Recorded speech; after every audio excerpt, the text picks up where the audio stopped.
More. Allah will not look at this person. They look, نظرة الرحمة.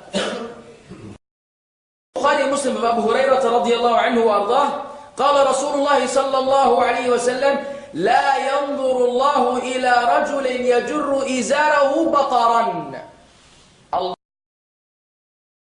at a man who drags his garment out of arrogance.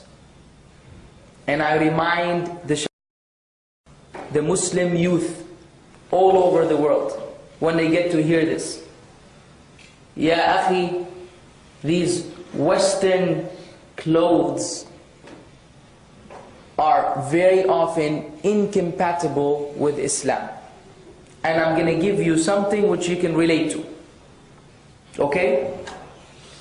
And I'm speaking about Western clothes particularly, not just, pants and shirt. Let's say it's debatable. I'm speaking about the hip-hop, rock and roll, kind of dress code. I'll give you an example. Maybe you can agree, maybe you can disagree. If you have a pair of pants, baggy ones, okay? Stand in front of the mirror and lower them. Lower them to your waist, below your waist, right? And look down on the ground and see that they're hanging, dragging. You know what's the natural feeling that you have? You will look at the mirror and start saying, yo, what's up, man? Yeah, I'm cool. Don't lie. You know this. You know this. You start thinking you're cool. It just happens. Now, stop and put your pants here. And you will feel goofy. You feel like you're a nerd. You can't put your pants here and do the same moves which you were doing earlier. All you did was raise your pants. It's just a few inches. Akhi, they are related to each other. Get it in your mind. Understand this. That's why the hadith in the many narrations, go back to the lecture, hell equals garment. Go back to the lecture and listen attentively. The way we dress has to do with our behavior. No one can deny that. This is why the most arrogant people on earth, you will find, are the rappers.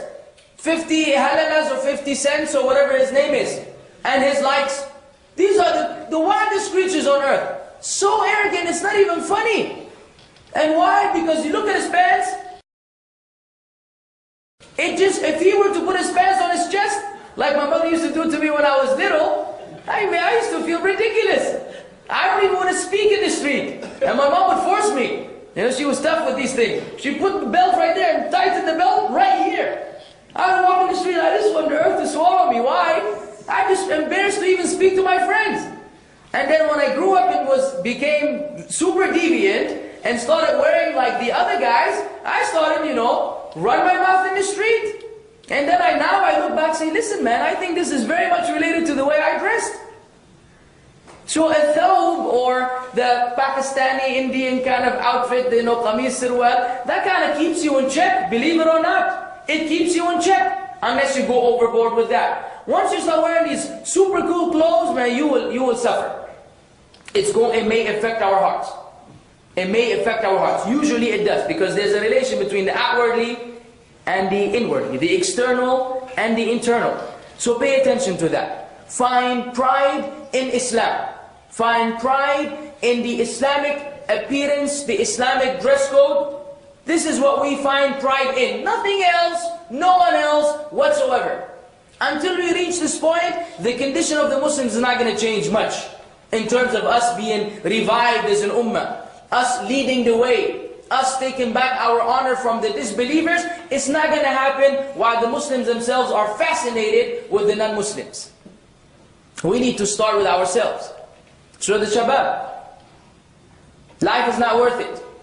Remember, these saggy and these dragging pants that you have, these big old pants, they may take you to Jahannam. Because they somehow instill arrogance in your heart. And I can tell that many of you related to that example I gave, because it's a fact. So we need to be very careful. Furthermore, if we don't, the earth may swallow one of us. The earth may swallow one of us. The Prophet ﷺ said, بينما رجل يتبختر في بردته إذ أعجبته نفسه فخسف الله به الأرض فهو يتجلجل فيها إلى يوم القيامة. While a man was showing off his garment, he looked proudly to himself.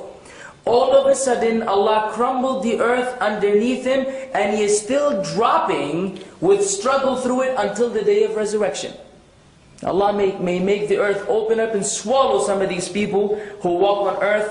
وَلَا تَمْشِ فِي الْأَرْضِ مَرَحًا. Do not walk on earth exultantly. We have many ayat. And Luqman gave advice to his son. Among the advice of establishing the salah, enjoying the good, forbidding the evil. He told him, وَلَا تُصَعِّرْ خَدَّكَ لِلنَّاسِ. Don't turn your cheek with arrogance away from people.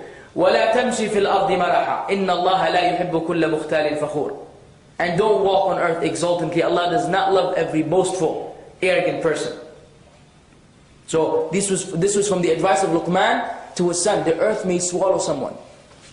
Let's humble ourselves. Let's humble ourselves for the sake of Allah Azza wa Jalla. طيب. You may say, now why is that? Why is it actually a problem? One of the ulama, I have to quote it verbatim, really, because I don't want to mess that one up. He is explaining how come arrogance brings about all of these calamities. Why? He said, the reason why it became a barrier between the slave and Jannah is because it negates all of the qualities of the believers. Arrogance, it negates all of the qualities of the believers. And these qualities of the believers are actually the gates of Jannah. The gates of Jannah. And kibr and izzah and arrogance and pride close all these doors. They close all these doors. Why? He says he will not be able to love for the believers what he loves for himself, what he loves for himself, because he's arrogant and prideful. He can't love for them what he loves for himself because he's arrogant and prideful. He will not be able to humble himself. Because, and this is the best quality of the righteous people, he will not be able to humble himself as long as he is prideful. He will not be able to leave envy because he is prideful. He will not be able to be consistent in saying the truth because he is arrogant and prideful. Because sometimes saying the truth may make you look bad. Admitting a mistake you made, being honest may negate your status. He will lie. He cannot continue to say the truth because of his arrogance. He will not be able to abandon anger because of his arrogance. He will not be able to conceal it because of his arrogance. He will not be able to leave belittling people because he's arrogant. He will not accept advice even if it was given to him in a gentle manner because he is arrogant. He will not be able to do anything which is supposed to be good because of arrogance. So it prevents him from all of the qualities, which are the qualities of the believers, which are the gates to Jannah. See how arrogance negates all of them.